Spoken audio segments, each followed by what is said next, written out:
Hi good morning self growing ಚಾಲೆಂಜಲ್ಲಿ ಇದು 4ನೇ ದಿನ. ಸೊ 4 o'clockಗೆ ಎದ್ದು ಏನು ಮಾಡ್ತೀರಾ ನೀವು ಅಂತ ಕೇಳ್ತಾ ಇದ್ರಿ. ಸೊ ನನಗಾಗಿ ನಾನು ಟೈಮನ್ನು ಸ್ಪೆಂಡ್ ಮಾಡೋದು ಅದು ಮಾರ್ನಿಂಗ್ ಟೈಮ್. ಸೊ ಹಾಗಾಗಿ ನಾನು ಸ್ವಲ್ಪ ಬೆಳಿಗ್ಗೆ ಬೇಗನೆ ಎದ್ದು ಫ್ರೆಶ್ ಅಪ್ ಆಗಿಬಿಟ್ಟು ನಂತರ ಒಂದು ಸ್ವಲ್ಪ ಸೂರ್ಯ ನಮಸ್ಕಾರ ಆಗಿರ್ಬೋದು ಅಥವಾ ಹೆಲ್ತ್ ಚೆನ್ನಾಗಿರ್ಬೇಕಲ್ವ, ನಾವು ಒಳ್ಳೆಯದೇನೇ ಆಗಲಿ ಕೆಟ್ಟದನ್ನೇ ಆಗಲಿ ಅನುಭವಿಸೋಕ್ಕಾಗಿರ್ಬೋದು ಅಥವಾ ನಾವು ಕಷ್ಟನ ಎದುರಿಸೋಕ್ಕಾಗಿರ್ಬೋದು, ನಮ್ಮ ಹೆಲ್ತ್ ಯಾವಾಗಲೂ ಚೆನ್ನಾಗಿರ್ಬೇಕು ಅನ್ನೋದು ನನ್ನ ಒಂದು ಅಭಿಪ್ರಾಯ. ಸೊ ಹಾಗಾಗಿ ಹೆಲ್ತ್ ವಿಷಯದಲ್ಲಿ ನಾನು ಯಾವ ರೀತಿ ಕಾಂಪ್ರಮೈಸ್ ಆಗೋದಿಲ್ಲ.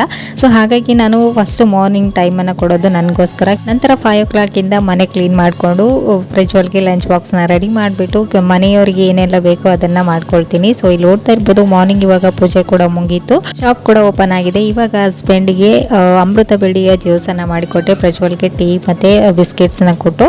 ನಂತರ ಇಲ್ಲಿ ನೋಡ್ತಾ ಇರ್ಬೋದು ಈ ರೀತಿ ಇವಾಗ ಸಮ್ಮರ್ ಆಗಿರೋದ್ರಿಂದ ಶೆಕೆ ಬೀಳೋದಾಗಿರ್ಬೋದು ಅಥವಾ ಕಾಲು ಉರಿ ಬರೋದು ಈ ರೀತಿ ಆಗ್ತಾ ಇರುತ್ತಲ್ವ. ಸೊ ಪೀರಿಯಡ್ ಟೈಮಲ್ಲಿ ಹೆಣ್ಮಕ್ಳಿಗಂತೂ ಇದು ಮೋಸ್ಟ್ ಆಲ್ವೇಸ್ ಇರುವಂಥ ಪ್ರಾಬ್ಲಮ್ ಅಂತಾನೆ ಹೇಳ್ಬೋದು. ಸೊ ಈ ಒಂದು ರೆಮಿಡಿನ ಮಾಡ್ಕೊಳ್ಳೋದಕ್ಕೆ 1 ಟೇಬಲ್ ಸ್ಪೂನ್ ಅಷ್ಟು ಕಲ್ಸಕ್ಕರೆ ಹಾಗೂ ಒಂದು ಸ್ವಲ್ಪ ಹುಣಸೆ ಹಣ್ಣನ್ನು 1 ಗ್ಲಾಸ್ ನೀರಲ್ಲಿ ಹಾಕಿ ನೆನೆಯಿಟ್ಟು ನಂತರ ಇದನ್ನ ನೀಟಾಗಿ ಕಿವುಚಿ ಸೋದಿಸ್ಕೊಂಡು ಕುಡಿಯೋದ್ರಿಂದ ನಿಮ್ಮ ಬಾಡಿಯಲ್ಲಿರುವಂಥ ಹೀಟ್ ಅಂಶ ಎಲ್ಲನೂ ನೀಟಾಗಿ ರಿಲೀಸ್ ಆಗುತ್ತೆ. ಇದನ್ನ ನಾನು ನಮ್ಮ ಅಮ್ಮನಿಂದ ತಿಳ್ಕೊಂಡಿರುವಂಥ ಒಂದು ಬೆಸ್ಟ್ ಮನೆ ಮದ್ದು, ನನಗೆ ವರ್ಕ್ ಆಗಿದೆ, ನಿಮ್ಗೆ ಯಾರಿಗಾದ್ರೂ ಈ ಸಮ್ಮರಲ್ಲಿ ಯೂಸ್ ಆಗುತ್ತೆ ಅಂತೇಳಿ ತಿಳಿಸಿದ್ದೀನಿ. ಸೊ ವೆಜಿಟೇಬಲ್ಸ್ ಎಲ್ಲನೂ ಬಂದಿತ್ತು, ಅದನ್ನು ಕೂಡ ತಗೊಂಡು ಕ್ಲೀನ್ ಮಾಡಿಕೊಂಡು ಫ್ರಿಜ್ಜಲ್ಲಿ ಇಟ್ಟಿದ್ದಾಯಿತು. ಸೊ ಇದು ಈವ್ನಿಂಗ್ ಟೈಮ್ ಸ್ವಲ್ಪ ಇಲ್ಲಿ ಸ್ನ್ಯಾಕ್ಸ್ ಎಲ್ಲನೂ ಚೆನ್ನಾಗಿ ಸಿಗುತ್ತೆ, ಮಿರ್ಚಿ ಎಲ್ಲನೂ. ಸೊ ಅದನ್ನೇ ತೊಗೊಂಡು ಬಂದಿದ್ದ ತಿಂದು ಇವತ್ತಿನ ಡೇನ ಎಂಡ್ ಮಾಡಿದ್ವಿ. Thank you for watching, bye.